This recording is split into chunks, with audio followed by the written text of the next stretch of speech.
Welcome to Remove Before Flight, where we help prepare veterans to start, grow, or scale a business.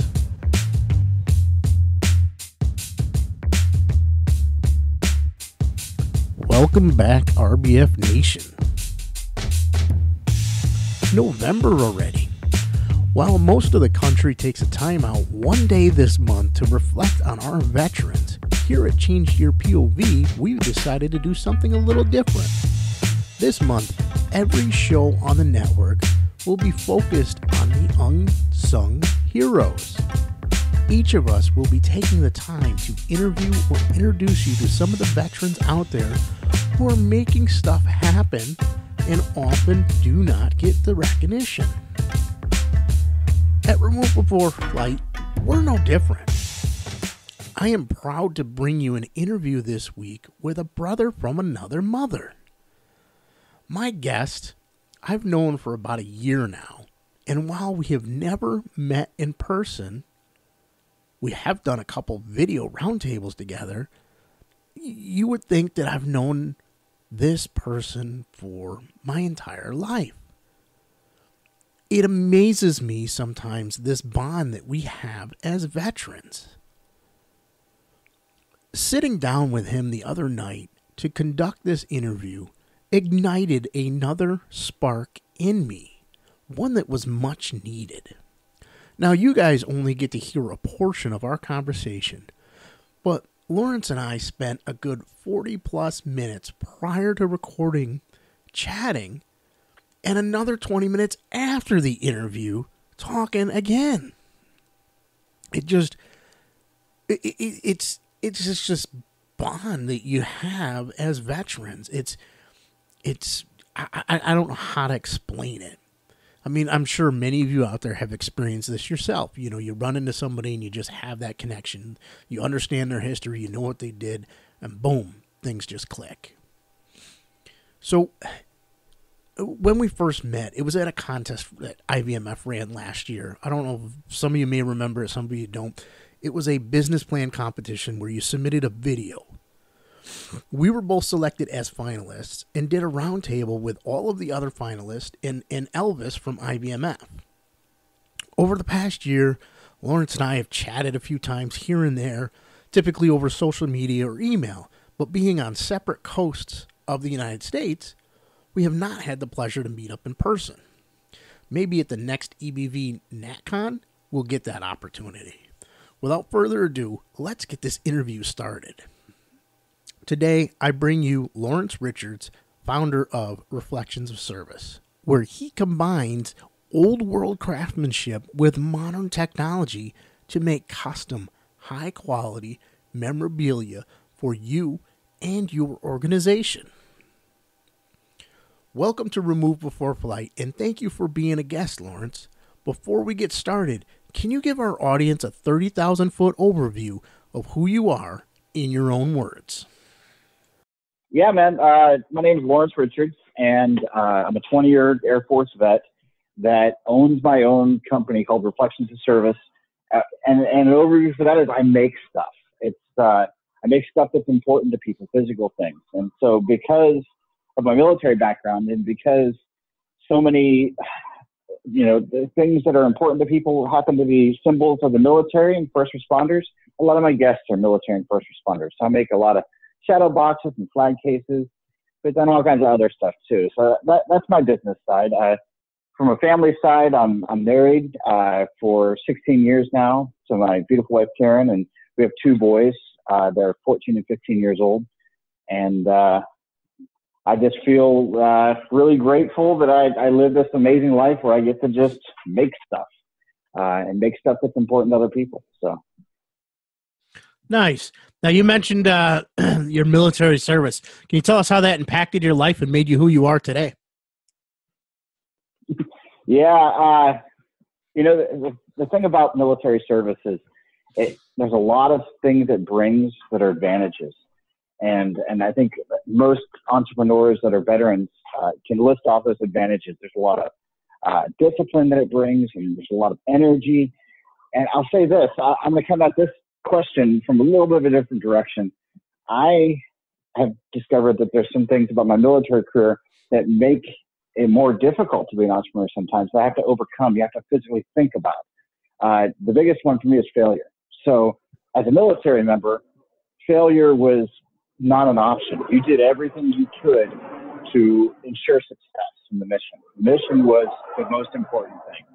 And I've discovered as an entrepreneur that is a roadblock if you think that failure isn't an option.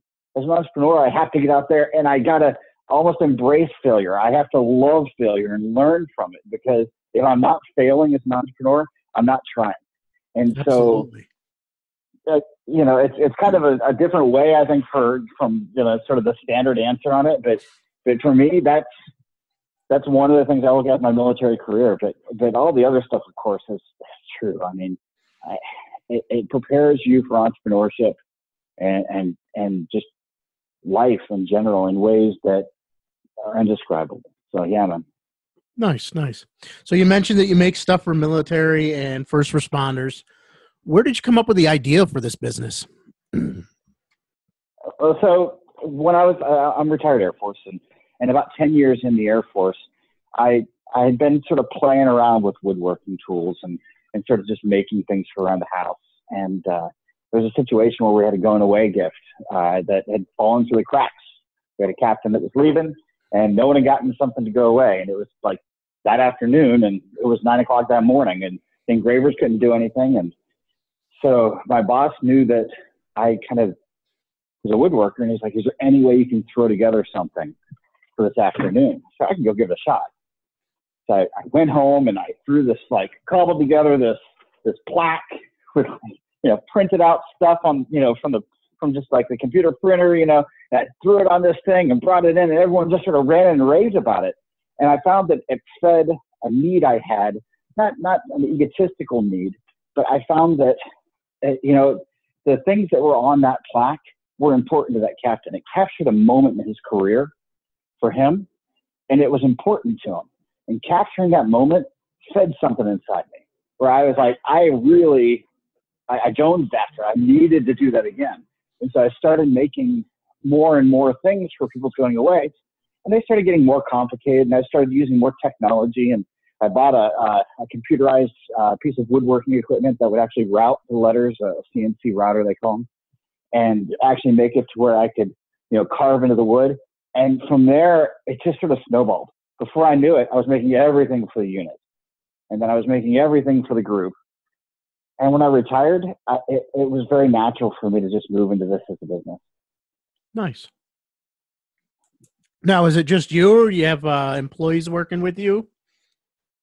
At this point, it's just me. I've had some people come in and help. I've kept that away from employees, and I do sub stuff out.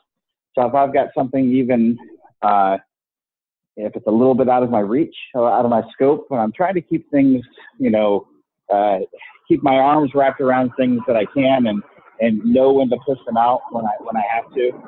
So I sub a lot of things out when I need to. My wife definitely helps. She does the books. And even my oldest son helps my website. So, it really is still a team, but it's not really employees at this point. It's me. So you're involving the family quite a bit into the business. That's a good concept.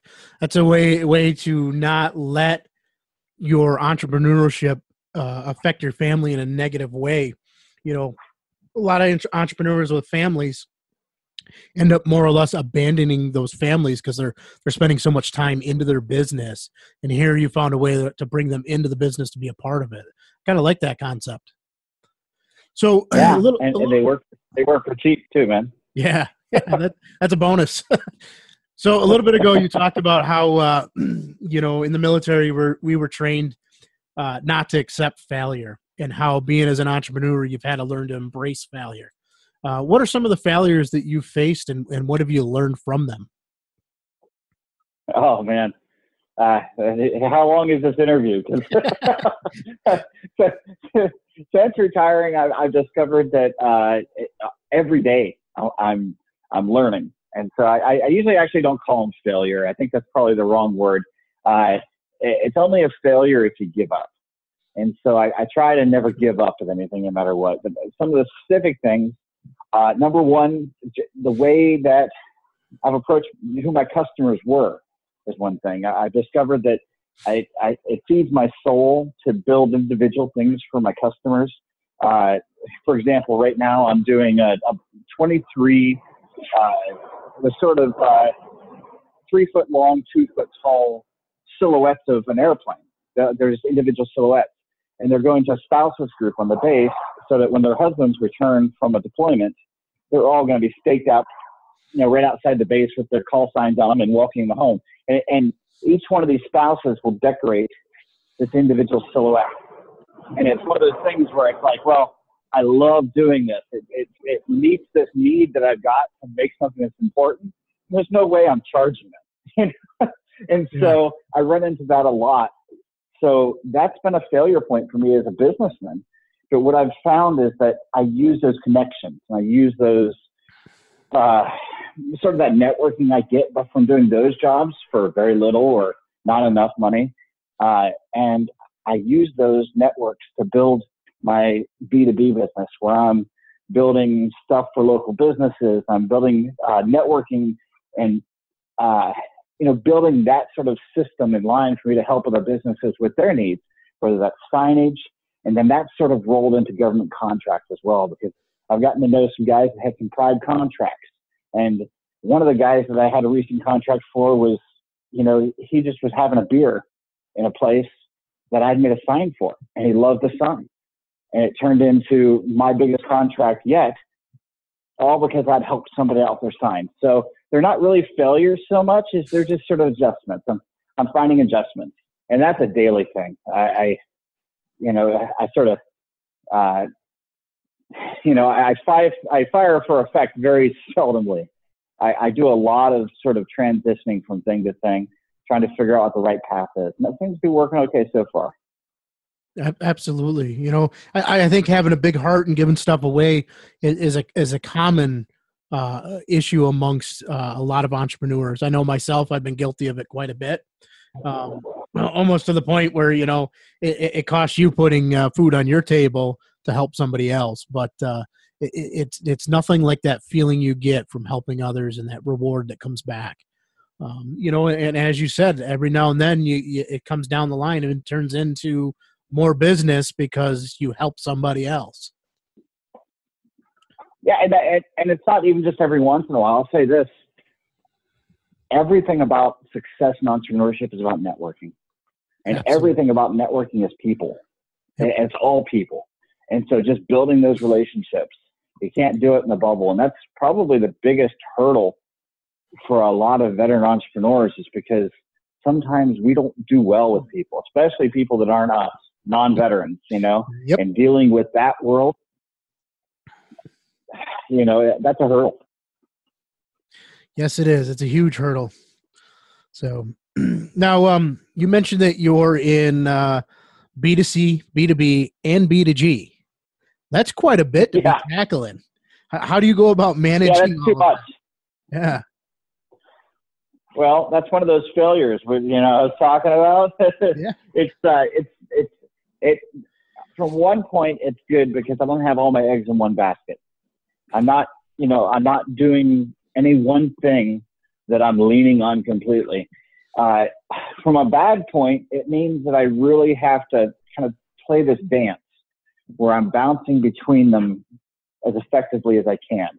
So while one time I might be dealing with, a business person in the evening, because that's when they have time to talk about, signage, and they have time to talk about, those things that aren't their primary focus for their customer base. And so that's where my evenings go. Then during the day, I might be dealing with a lot of spouses or the military guys, because that's when they're doing their going away gifts and things. They're using their daytime to do that. And then I have to squeeze in the government contract stuff in the middle of that, whether that's going to symposiums or meeting up with prime contractors in places. So it really is a juggling act. And it's probably the largest area for me that causes conflicts is trying to handle all three. So yeah, that's pretty tough to do effectively. Wow. How many hours a day would you say on average you typically work? 26, 27. A true entrepreneur right there. Yeah, but it's I wake up in the middle of the night. I've always been someone that like kind of does stuff, and I'm fortunate that I live right next to an active runway. And my neighbors don't mind noise because I've been known to, not be able to sleep. And again, that's another common thing for a lot of us. And I hate wasting time. Like that whole sit up and you can't sleep, can't do anything. So one of the nice things about what I do is I do a mixture of woodworking. When you think of a woodworker, a lot of guys think of a guy, in a dusty shop with suspenders and he's pushing a hand plane. And I do that. I have that traditional base, but a lot of what I do is technology based too. I have I have laser engravers. I have computerized tools, and I sort of mix the two together. And so I can be in the middle of the night and be groggy-eyed and tired, and I can actually go out there and still actually produce and, not be in danger of cutting my finger off. So. Nice. So I do. Yeah. Sometimes I'm 3 o'clock in the morning out woodworking. Yep. Yeah. I'm the same way, and one of the biggest things I would have the nights I would finally decide to go to bed at a decent hour, I'd wake up at, 2, 3 o'clock in the morning and have this awesome idea in my head, but didn't feel like going downstairs to my office to jot it down. And a few months back, we got an Amazon Echo in our house, and it happens to be in our bedroom. And I think that was one of the greatest things I could have added to our arsenal and put it in the bedroom, because I wake up and all they do is say, "Hey, Alexa, make a note of this." And then the next day I get up and I've got those notes, So it's. I like that. Yeah, for me, it became my pen and paper that I don't have to write it down in the middle of the night. I just tell her and she documents it. So, but that's a cool idea. That's much more effective than what I do. I text my wife, like my ideas I have in the middle of the night. I text my wife, and so because I don't have I probably could use an app like Notepad or something to do that. But I'm kind of this old crotchety guy that I don't want to learn anything new sometimes. My brain's already full with all these other things, but I know how to text somebody, but not myself. So I text my wife. So she has all these random texts sometimes with events or ideas, and I just text her randomly and she laughs about it. So. Yeah, I do it via email, not via text. So I'll be on Twitter or Facebook, and a lot of those apps have all come out with a feature of, you can forward a link instead of having to open it up. You can forward it directly from the app via email or anything else. And I'm constantly emailing myself links to go back and look up when I'm at the computer. Because, we're busy all day long. We're on our phones looking at stuff, and it's easy to send it there, and then I don't have to pull it up and read it on my phone. But so what kind of ways? And I have to. Go ahead. I'm sorry. Yeah. No. You can go ahead. No, I was going to say it's interesting because again, pulling back to the veteran side of things, I think because of the nature of our jobs, and one of the things that I've noticed is sort of it's a commonality along a lot of vets, whether it's Marines or Navy, Air Force, or Army, or Coast Guard guys, is we're used to being sort of barraged by information. We're used to handling a lot of stuff. And one of the things I've noticed about retirees or people when they've gotten out is, especially the non-tech guys. The tech guys are usually okay because the technology now, they're barraged constantly. But the guys that are in the tech world, they end up stepping into a world that's a lot more silent. There just isn't the constant information overload happening. And so I listen to blogs. That's one of the things I do. There's almost no time in the day that I don't have something going on other than what I'm doing. And that's just one of my techniques that I use to sort of cope. But it also helps me because I never sit down and just listen to a blog, or I never read a blog, or never, it's just always I'm doing something else and that's going on in the background. So it helps. Yeah, definitely. What kind of ways have you gone about marketing your business, and which form do you find the most successful? Right now, because I'm sort of tailoring my business and trying to change it, my most effective, let's talk about it a couple different ways. From a financial point of view, my most effective has been networking events for one reason and one reason only, because everybody who's there wants to be there. It's pretty awesome situation. The companies that are there trying to buy, they are looking for people to buy from.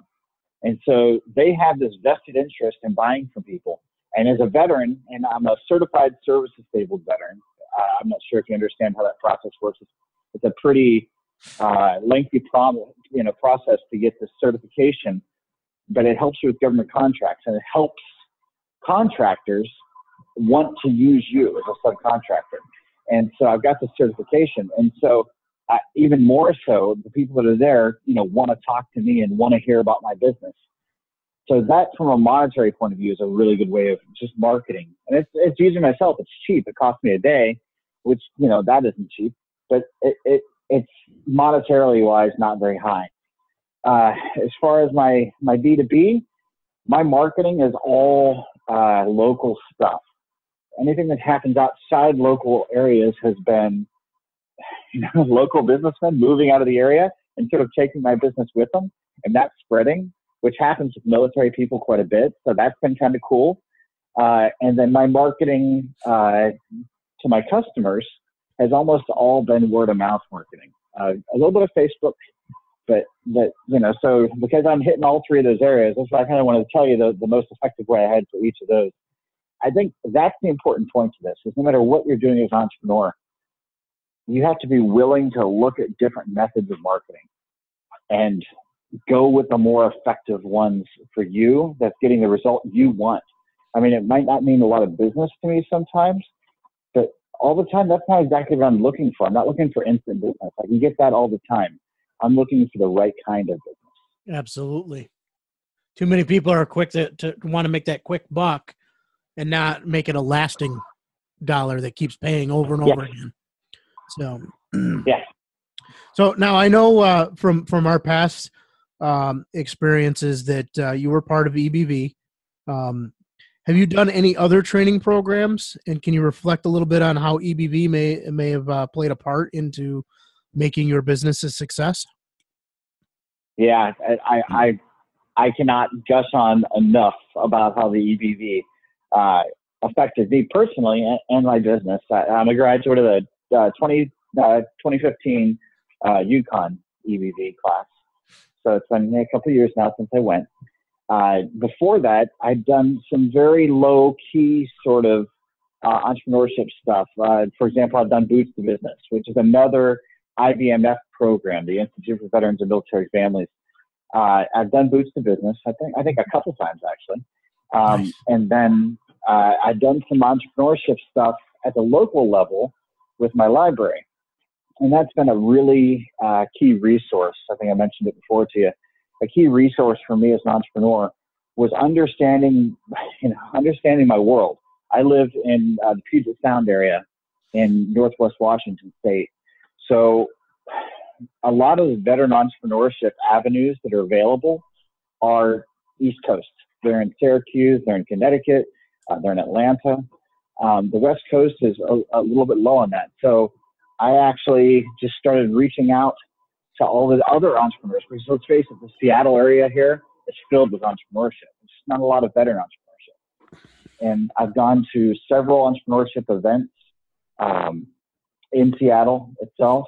I've gone to some events run by, there's a program called PTAC, Procurement Technical Assistance Center. Yep. They put on events from time to time, and those have been really lucrative for me. But as far as training goes, because I'll go to the training in those. And that's one thing to note.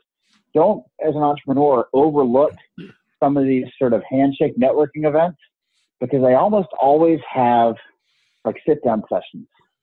Whether it's a bull session where you're just sitting around doing Q&As, or it's an actual classroom environment. But those, again, it's one of those cases. Those guys that are there teaching that, they have some knowledge that I probably don't have. Even if it's not something I'm particularly interested in, like for me, my least beneficial sort of social media has been like LinkedIn. LinkedIn for me just doesn't fit some of the needs that I have yet, or at this point. But yet, my best connection that I ever made at one of those events was going to a conference and listening to this guy talk about LinkedIn. And it was hilarious, because the way our relationship started was after the conference. He's like, so tell me what you're using this for, and how are you using it? And I kind of laughed. I said, I'm not. But the way I go to these things is I sit down in the classroom and I'll sit in the back like I did, and I'll listen for sort of 5 or 6 minutes and right away decide whether or not, hey, I need to like really pay attention to this person, because even if it's not particularly what I'm looking for, there's something to gain. And that's how I feel about it. And right away I noticed there was something to gain, and he was somebody that I wanted to get to know better. And it was, again, just building that relationship. That's what all this is about, is building relationships. Absolutely. And just because I'm here in Syracuse doesn't mean that I have a lot more opportunities. I mean, well, there is a lot more opportunities, but doesn't mean people take advantage of those opportunities. For me, it took me 10 years before I took Dr. Haney up on his offer to attend EBV. And it was because it wasn't right. It wasn't the right time in my life to be going there. I would not have gotten as much out of it had I gone the 10 years earlier when he first started approaching me. But that's a really good point. I don't think I thought about it. Yeah. Yep. So and I've been through Boots to Business as well. Excellent program. And PTAC is a wonderful organization to get hooked up with for anybody looking to do government contracting, especially if you want to do anything with the military bases or any of the units. They're phenomenal.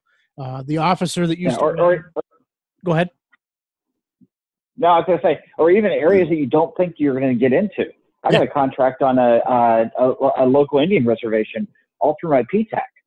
And it was like the last place in the world I thought I'd be doing business. Yeah. I wouldn't even think about them to approach for an Indian reservation. Yeah. Wow.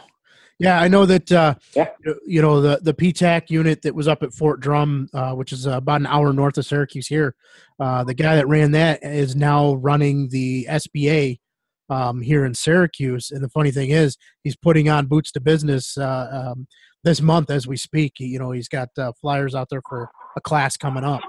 But it's interesting to see, he's a veteran. Then he went into being a PTAC officer, and now he's working for the SBA on veteran programs. So, yeah, there's just so much out there. It's almost too much sometimes. So what I did was, at the very beginning, I talked to a couple of people that were in the know, and when they were asking for questions, like one of the very first questions I asked Mike Sakea, who runs the EBV program at UConn, was, so, what would you recommend as a course of action for how to attack these resources we have? What would you do? Would you go to EBV first and then maybe go to the VA? And so I got, I'm pretty sure it's Mike. It might have been somebody else. But anyway, someone early on in the EBV program. And I asked them, what was the path that they would take? Because to me, that was important, that I kind of didn't put one thing wrong in front of the other. So yeah, absolutely. Boots to Business is the starting point. But if I hadn't gone to EBV before I went to the VA, I'd have probably missed out on that resource.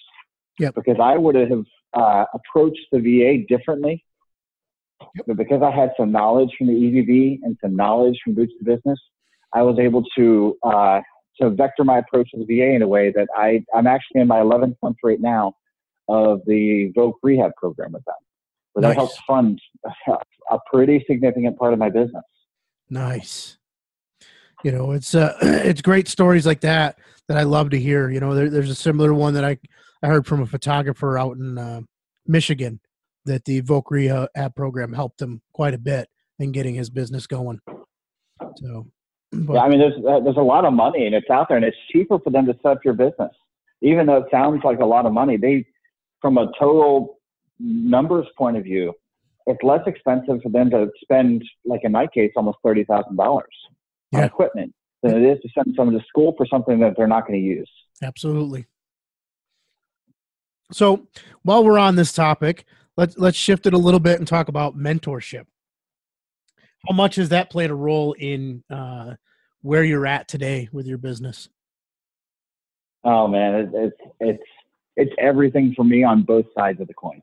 I love the fact that so many people sort of took me under their arm, and they walked down this path with you and kind of explained some of the troubles they've had in the past.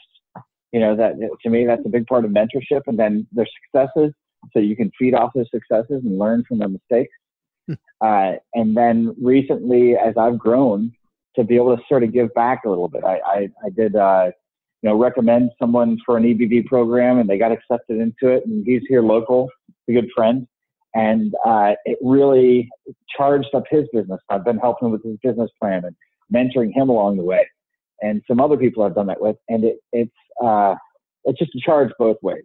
I mean, that's the key thing about mentorship, and I can't remember where I heard that, is that it can't just be a take situation. It's a forward-facing problem. You're always leapfrogging.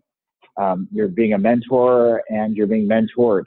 And that's true from us, in the military, and having mentors and people that, sort of care about our careers and about us, and then entrepreneurship. I don't think I could have done it without it, because I think I probably would have taken, especially the early, I don't want to call it failures again, the lacks of success along the way, or the setbacks, as being normal. I would have thought it was abnormal because of my military career. And I thought, I'm failing this thing, because of mentors being able to step in there and point out that, no, this isn't failure. This is normal. It kind of allowed me to get past that mentally and say, this is going to be okay. We're going to work through it. So it's meant everything to me. Mentorship's important. Absolutely. And I embrace the failures as a positive thing. A lot of people look at failure as a negative, and I don't. It's all how you handle it and what you do with it. If you're taking that failure and you're learning from it, and you're correcting yourself so you don't make that mistake again, then it's all positive. It's those people that just sit there, they fail, and then they do nothing, or they sit there and harp and dwell on that failure, is when it becomes a negative thing. Yep. Yeah, I can't agree more. So, I originally started doing this podcast to kind of mentor and give back so people could learn from my mistakes over the years. And I've been finding I get just as much reward out of doing this show and learning stuff, or going back in and digging in a way to go energize my brain with the information to be able to teach it to somebody else, that I think I'm getting more from it than the other people are, but they're turning around telling me, hey, thanks, you don't realize what changes you've made in my business or my life. And I'm like, yeah, but you guys don't realize the changes you're making in mine too. So it's that. Yeah, it's just a charge for everybody. Yeah. Yep. Yeah, it gives it on it's both just a sides. Charge for everybody. Yeah. So man, definitely. I got connected up with Veterati. I don't know if you're familiar with them. It's a mentor organization that's primarily for veterans. To be a mentee on the network, you got to be a veteran. To be a mentor, you don't have to be a veteran, but it's filled with quite a few veterans. And I've gotten to use both sides of it, as a mentor and as a mentee.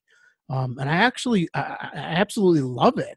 It's free. It's out there. It's doesn't charge anything, but the connections you can make on there, if you're struggling with accounting, you can go on there and find, 50 people that have a finance background that you can talk to and bounce ideas off, or see where you're at. If you're looking for something in manufacturing or something with government contracting, there's people on there. So a mentorship isn't about just having one person to coach and guide you. It's finding the people to coach and guide you at the different areas that you need help. So, yeah, I've never heard of that. How do you spell that? Or is it in the show notes somewhere? Veterati, it's VETERAI, I believe. It will be in the show notes. I do have a link on there that says like connect with me or whatever. But I also will email you when we get off of this. Because that's an awesome program that I've never heard of. Oh yeah, it's excellent. The funny thing, while you're finding that, it's going back to those, the events. For the guys that listen to your podcast and gals that listen to your podcast, they're probably catching a lot of the stuff that's come out as far as like the EBV and the IVMF. I can't stress enough. I was just talking to another entrepreneur. He's a retired Navy chief the other day who runs a brewery. And he was asking me, he said, well, sort of my business is up and going now. It's doing good. He's financially doing well, and he's running. And he said, what would these kind of things have to offer me? Like he didn't need the VA to set up his business. He was kind of all good there. And I said, the key for me isn't, it isn't the grants, because those are important things. It was those networking, that building that support network around you, and then like finding out, meeting guys like you, like, meeting you down in Atlanta, and, meeting other veterans that are doing dissimilar things and then helping each other out. Absolutely. Absolutely. So it even if it's not a mentorship program, if it's, that peer network that you build at those events and those things is outrageous, because everyone's going to go through different cycles too. I mean, I had, one of the guys that was in my EBV class has been, enormously successful. And then we've had other guys that have gone through dips, and then they come back up again. And, you find that peer group, you end up supporting each other and sort of helping each other along. But then you also sort of revel in each other's successes. You kind of, when you're at a down low point and someone else is doing well, it's this awesome feeling of, I know it's going to work out, and it's going to be there because we're doing it all together, Absolutely. I just had that case in point this week. A gentleman that I met earlier this year at a veteran conference in Texas was putting together a military influencer conference for people that run blogs and people who are in the space on social media. And it's the first year that, it was ever going to be done. And he was putting this thing together. And I'm like, all right. So months ago, I bought a VIP ticket to his event, and I said, I'll be there. I'll go there. And then an obligation came up that conflicted that I couldn't go. So I was sitting there last night going through the app and looking at some of the people who were at this event. And I'm like, oh my God, I missed a huge opportunity. There was so many people there that I have been in contact with over the last year, 2 years, 3 years. And we know of each other. We communicate either via email or social media or everything else. And here was an opportunity to finally get that face-to-face meeting with them. And I passed it up. So yeah. And I will definitely make sure next year I will be at that event. So, but it's and that's it. You learn. That's what it's all about. It's all life learning. And it's crazy. So I apologize. It's about to get loud here. We just had I think either 2 or 3 F-18s line up for takeoff here. Oh, lovely. I live I live about 200 yards off the takeoff point of an active Navy runway, and so.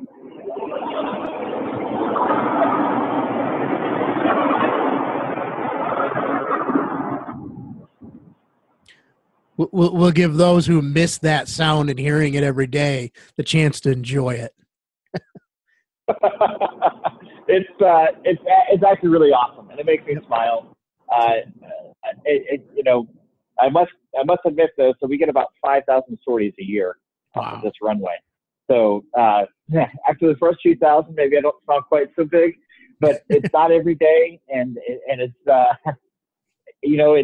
I'm as close to my customer base as I can get, and I get this reminder every day. It's pretty cool. I went my entire Air Force career, and with the exception of sort of deployments and things, you don't hear the national anthem that often unless you're out, because I was working shift work. So we'd be, doing different work or different things in my career.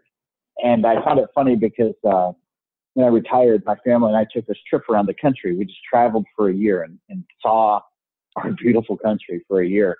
And the very first day after my retirement, we set off on our trip, I got woken up by Reveille.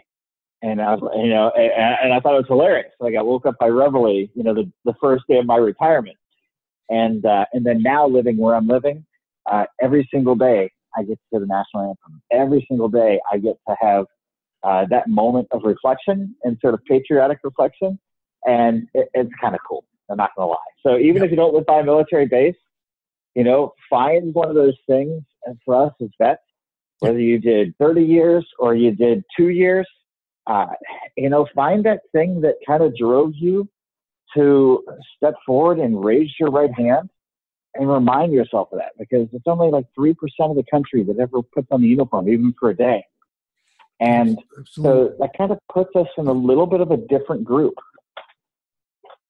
And, it's important to remember that. It doesn't mean we're any better than anyone else. It just means that we made a decision to make a sacrifice, whatever level that sacrifice was. It was interesting. I was at a disadvantaged and veteran business symposium. And the very first thing the person stepped up and said was, of all the businesses, whether they're disadvantaged or women-owned or minority-owned, the only one that you step forward and earn is the veteran. That's the only one you volunteer for and you choose to do. Absolutely. Well, being a veteran, most of us made sacrifices to get through that. But you can't really be a successful entrepreneur without continuing to make some sacrifices. What would you say are some of the biggest sacrifices you've made throughout your time as an entrepreneur? Well, I turned down a fairly lucrative job to do this. I was an Arabic crypto linguist for my career. That's what I did. I spoke languages. I spoke Albanian as well. So there were some fairly lucrative opportunities when I retired to go on and do some contracting and things like that. So I would say first and foremost, I stopped looking at, Mercedes convertibles and started looking at old beat up pickup trucks instead. So there's been a change in, that priority. It's all priorities in life. So, because I don't know anyone that starts out bootstrapping their own business or even with a little bit of help that doesn't kind of have to work to get traction a little bit. There are success stories out there of instant success, but I think most of us have to kind of, from a money point of view, we have to kind of claw our way for a while. And I think that's something that we also kind of fail to see sometimes. We either see the failures, people that just don't make it, or we see the instant successes.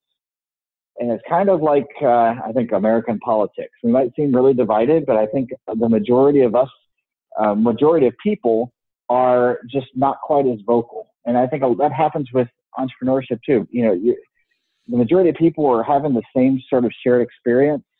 They're not, complete failures, and they're not just amazing successes from the beginning. And so for me, that's one of the sacrifices is money. You have to kind of work hard to do these things. Some other sacrifices are obviously time. I don't know any entrepreneur that works a normal 9-to-5 day. You really do almost work 24 hours a day. It's funny, like with my language experience, one of the things they use as an indication of getting the language, when you start really getting it, is when you start dreaming in the language. And I thought it was interesting when I started dreaming about my business and dreaming about not just, success or failure or whatever else, but dreaming about individual, contracts that I had and things like that. And I was like, all right, I'm getting it. It's,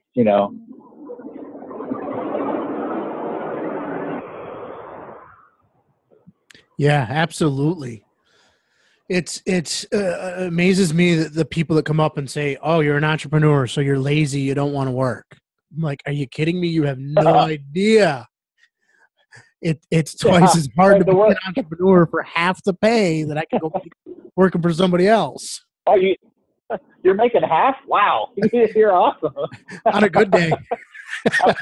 I'm trying to make my $2 an hour here. Part of this show is people that want to become entrepreneurs, so I'm trying not to scare them away and let them know that, okay. welfare are going to make more money than they do. But, it's the thing about it, man, is the pay is one thing, it's sacrifice, but there is nothing like the successes of your own business. Yeah, definitely. There's nothing better in the whole world than whatever it is you're doing, because we're all selling widgets as entrepreneurs, whether it's an online widget or an idea widget, we're all selling something, and when we come up with that thing, we say, we're going to sell this, and we successfully have that transaction where we get whatever it is that we're getting in return, whether it's money or something else for our widget that we sell, and that customer's happy and they tell other people about it. That feedback, that feeling goes beyond just money. And the money's important, but it goes beyond that. There's this like kick in the butt that happens that just like, yeah, I can do this. Even if it's only a little bit, I can do this. And I got to tell you, man, for me, I've run into some of the entrepreneurs that didn't seem to feed off of that and didn't seem to get driven off of that. And they're the ones that right away in the back of my mind go, yeah, maybe not. Not going to happen. Yep. Because you got to force yourself to just want it all the time. Absolutely. So I know I've occupied a lot of your time this evening as we recorded this, and the picture you sent me earlier, I don't want to take you away from that view. Plus, I know you got another coming up. There's one last question I want to hit you with, and it can be kind of a hard question, and I don't let any guest on my show get out of here without answering it. So if you could talk to one person in history, who would it be and why? Yeah, that's an awesome question.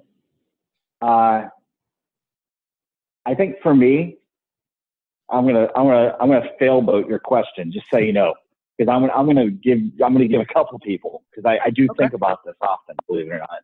Yep. The first one is kind of an easy catch-all. It's Leonardo da Vinci. Because when people ask me sometimes, they're like, "What do you do?" You know, and I used to always say I'm a woodworker. Because I do primarily work in wood, but now I've stopped doing that. I just tell them I make stuff. I make stuff that's important to people. Yep. And that kind of makes everyone kind of cock their head like that dog trying to figure something out, you know? And I think the ultimate person that did that in history and succeeded at it was Leonardo da Vinci. He just made stuff. He did all kinds of stuff. He built buildings. He built like war machines, and he built, you know, flying machines. A lot of this stuff was on paper, but he made stuff. That's what he did. And to me, I get excited just thinking about that. And then another one that I want to sit down and talk with is Nikola Tesla. Because, you know, he's just this amazingly brilliant mind. And he had so many things. And if you look, almost no inventions are left of his. You know, he had this thing with Edison where they were just fighting, battling over, you know, which was better and everything else. But he was so single-minded he was going to just do something, and sort of damn the consequences. He almost didn't care about the actual monetary results. I know he did, and he wanted to win the actual battle back and forth. But he was so single-minded and just doing something. And I want to sit down. I like to sit down with people that have that drive, that they're just going to do it. They decided this is a path, and they're going to do it no matter what. Because sometimes I don't understand that. And that's why I would like to sit down with him. You know, just to sort of see how that brain works. Because I don't think we have that many people like that in history. And then, you know, the third person that I would sit down with is one of what I call the peacemakers. And it's going to sound a little weird, but I think there's a handful of people in history that they're important is that they created change, real change in us as a human race without violence at all. And there's several of them in history. You know, I think Martin Luther King falls into that. I think Mother Teresa in some ways. I think Gandhi. And it's someone that's so out of my lane that I could sit down and talk with. But because I look at the importance that they had an actual effect out of the ordinary. And the reason that to me as an entrepreneur that's important is I like to look at my problems, because all I do every day, what feeds me, is problem solving. And I think that's what most entrepreneurs do, is we're solving problems. And sometimes the easy answer to a problem, the easy solution, is to just walk down that path that's been, you know, trodden down. And the reason that those guys seem kind of important to me is they solved a problem in a way that was completely different than the normal path. And I don't think anything is good or bad. It's just different. And to me, I can look at it and say, wow, they looked at things differently. And I like to sit down and kind of, you know, try and figure out what makes them look at something different, so that when I look at a problem and try and solve it, maybe I'm going to come at it from a different direction. Absolutely. I just had a similar conversation on that with a client just yesterday. They were talking about how there's some changes coming down in the industry that they're in that could disrupt things, and nobody can really predict what's going to happen. And he's like, maybe in 2 years we'll be able to sit down and analyze the data and see. I looked at him dead in the eyes and I said, somebody's got to build that data. Why not be a pioneer and let it be you? You take the path and build it. Don't wait for the path of least resistance. Go out there and do. Yeah. Trailblaze. Yeah, exactly. So if people want to see some of your work and want to get a hold of you, what are some of the best ways? Well, I'm on Facebook, and you can look me up on my business or my website. My company is Reflections of Service. So that's the easiest way to get a hold of me is through www.reflectionsofservice.com. It's my website for my business. You can get a hold of me in there. And if you have any personal questions or entrepreneurship questions, I love sort of feeling those. It's part of what drives me. And obviously, if you need something made, that helps pay the bills and feed the soul. So those are awesome things too. But it was such a privilege to talk to you today, Kevin. And I appreciate the opportunity. Yeah, I appreciate you being on the show. Before we end this, is there anything else you wanted to share? Just real quick. It comes up all the time about whether it's depression or veteran suicide awareness, and those things do come up all the time. And I have a lot of fellow veterans, and I think we all go down this. The importance of understanding that, again, life a lot of times takes place in the middle, and that's normal. And so you don't have to feel like, you're depressed or you're down. You can just be having a bad time in life. And it's okay to reach out to some of those resources. And it's important that we sort of take care of each other. And that's at all points as veterans, because we have this shared bond. We have this shared thing. We can walk into a room with other veterans, and there's already something in common. There's already commonality. No matter what our backgrounds, whatever else, that we have this thing that we share, and we have to take care of each other. So that's really all I got to say about that. Absolutely. I agree 100%. Well, I want to thank you again for your time this evening as we recorded this. And, I look forward to seeing your business grow and expand along the side of mine. It's been a pleasure. And, I know outside of here, I'll still keep in touch with you and everything else. And it's just, this has been for me a very rewarding interview. A lot of times I have to draw information out, and you've been just here sharing, and I really appreciate that. Yeah, you can't shut me up, man. I'll keep on talking. You're going to have to chop some of that up. You will find links to Lawrence and Reflections of Service on the show notes page at kevinfairbanks.com/RBF021. That is about all the time we have for this week's episode. If you have any comments, feedbacks, or questions, post them at the RBF Nation. Facebook.com/groups/RBF Nation. All right, everybody, it's time to wrap up this show and get out of here. Life is short. Don't just dream, do. We will see you next week on Remove Before Flight. Thank you for listening.